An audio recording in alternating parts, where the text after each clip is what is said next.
یہ کہتے ہیں کہ یہ کبوتر باز لوگ جو ہوتے ہیں یہ بعض اوقات کبوتروں کی ٹولیاں اڑاتے ہیں اور پھر کبوتر آپس میں مل جاتے ہیں، کسی کے کبوتر کو اتارتے ہیں اور پکڑ لیتے ہیں، تو یہ کبوتر دوسرے کا پکڑ لینا اس طرح کیا شرعی حیثیت رکھتا ہے؟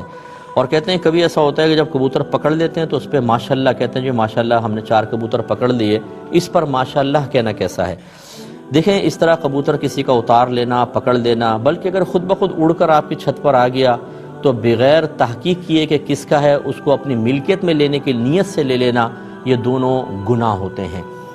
اگر کسی کا آپ اتار لیتے ہیں جان بوجھ کے، سامنے وہ چھت پہ موجود ہے لیکن آپ اپنی ٹیکنیک سے اتار لیتے ہیں، یہ تو ایک ڈاکہ ہے، ڈاکہ، کہ آپ سامنے اس کا مال اس کو لے رہے ہیں۔ اور اگر ویسے اڑ کر آ جاتا ہے تو لقطے کے حکم میں ہے کہ اصل مالک کی آپ کو تھوڑی بہت تلاش کرنی پڑے گی۔ اب اگر اس دوسری صورت میں مالک نہ ملے تو پھر آپ غریب ہیں خود رکھ لیں، ورنہ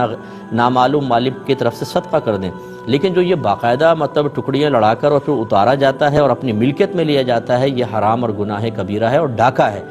یہ موبائل چھیننے والا تو اس کو کیوں گالیاں بکتے ہیں، برا بھلا کہتے ہیں؟ آپ بھی تو بہت بڑے ڈاکو ہیں کہ آپ کسی کا کبوتر اتار رہے ہیں، چاہے اس کو کھیل کود کہہ کر اتار رہے ہیں، غلط ہے۔ اور جب یہ ایک حرام اور گناہ کبیرہ چیز ہو گئی، اس کے اوپر ماشاءاللہ کہنا، ماشاء اللہ کا مطلب ہوتا ہے جو اللہ نے چاہا۔ اس کا مطلب آپ یہ کہنا چاہ رہے ہیں کہ یہ چوری اللہ نے کروائی، ڈاکہ اللہ نے کروائی، اللہ تعالیٰ ایسا چاہتا ہے، تو اللہ تعالیٰ کی طرف سے اس طرح اس کی مشیت کی طرف گناہ کی نسبت کرنا، یہ انسان کو بے ادبی کی وجہ سے دائرہ اسلام سے باہر کروا دے گا۔ اس لیے ایسے جو حضرات ہیں ان کو چاہیے کہ اللہ کی بارگاہ میں توبہ کریں۔ خدارا ایسے کھیل نہ کھیلیں کہ وقتی طور پہ آپ کو حفظ نفس ہو، آپ گالیاں بکیں اس کے اندر، لیکن گالیاں بکیں، اس طرح حرام کام کریں، یہ مزے آپ کو آخرت میں بہت مہنگے پڑ سکتے ہیں۔ اس سے بہتر ہے کہ سارے اپنے کبوتر بیچ دیں، ختم کر دیں، یہ بہت بہتر ہے۔ اگرچہ یہ مطلب ایک بہت بڑے پہاڑ کی طرح ہے کہ جو کبوتر باز ہوتے ہیں وہ تو سالوں کے اندر اپنے کبوتر بناتے ہیں،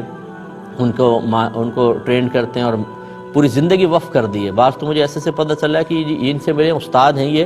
سفید داڑھی، پوری زندگی گزار دیجیے کبوتروں کے اندر، کیا فائدہ وہ اپنے خوار ہو کے آپ نے اتنی پوری زندگی گزار دی، اب آخرت میں کہ کبوتر تو نہیں بچائیں گے نا۔ تو اس لیے سمجھانا یہ مقصود ہے بہرحال کہ اگر کوئی کبوتر اڑاتا بھی ہے تو یہ بھی صحیح نہیں ہوتا، چھتوں پہ بے پردگی وغیرہ، لیکن اس طرح غصب کر لینا، اس پہ ماشاءاللہ کہنا، یہ بہت ہی خطرناک ہے۔ اللہ کی بارگاہ میں توبہ کر لیں، یہی بہتر ہے۔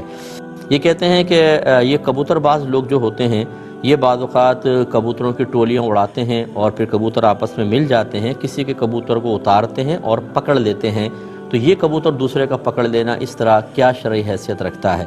اور کہتے ہیں کبھی ایسا ہوتا ہے کہ جب کبوتر پکڑ لیتے ہیں تو اس پہ ماشاءاللہ کہتے ہیں، جو ماشاءاللہ ہم نے 4 کبوتر پکڑ لیے، اس پر ماشاءاللہ کہنا کیسا ہے؟ دیکھیں، اس طرح کبوتر کسی کا اتار لینا